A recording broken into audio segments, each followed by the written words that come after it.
আমরা চোখ খুলে যৌক্তিক অবস্থানে থাকব। সময় বলে দেবে কখন জাতির জন্য কি প্রয়োজন।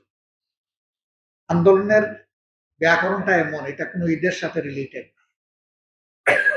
আন্দোলনের ব্যাকরণটা হলো বাস্তবতার সাথে রিলেটেড। বাস্তবতা যখন আন্দোলন করার জন্য আপনাকে উৎসাহিত করবে, দায়িত্ব দিবে, তখন আপনাকে আন্দোলন করবে। এটা কোনো মানে অনুষ্ঠান পার্বণ এগুলোর সাথে এটার কোনো সম্পর্ক নেই। তবে হ্যাঁ, এগুলো ম্যাটার করে দেশে।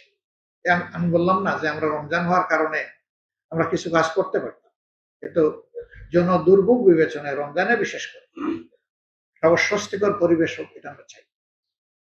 বাকি 11 মাস আমরাই যদি না করি, এই জনগণ আমাদেরকে বলবে যে আমরা যেটুকু আমানত তোমাদেরকে দিলাম, তোমরা করলে এটাকে, তোমাদের কাছ থেকে আমরা জবাব চাই। তখন আমাদের উত্তরটা কি হবে? আমাদের বিবেকের কাছে আমাদের উত্তরটা কি? এই জন্য আমরা ইনশাল্লাহ সময়ের কাজটা সময়ে যাতে করতে পারি, দোয়া করবেন। আর সরকার যদি সুন্দরভাবে জন আকাঙ্ক্ষাকে ধারণ করে তারা চলে, 5 বছরের ম্যান্ডেট তারা পেয়েছে, তারা চালাবে। কিন্তু তারাই যদি তাদের কর্মকাণ্ডের কারণে প্রমাণ করেন যে 5 বছর চালানোর জন্য সেই প্রস্তুতি তাদের নাই, তখন জনগণ বিবেচনা করবে। That will be decided.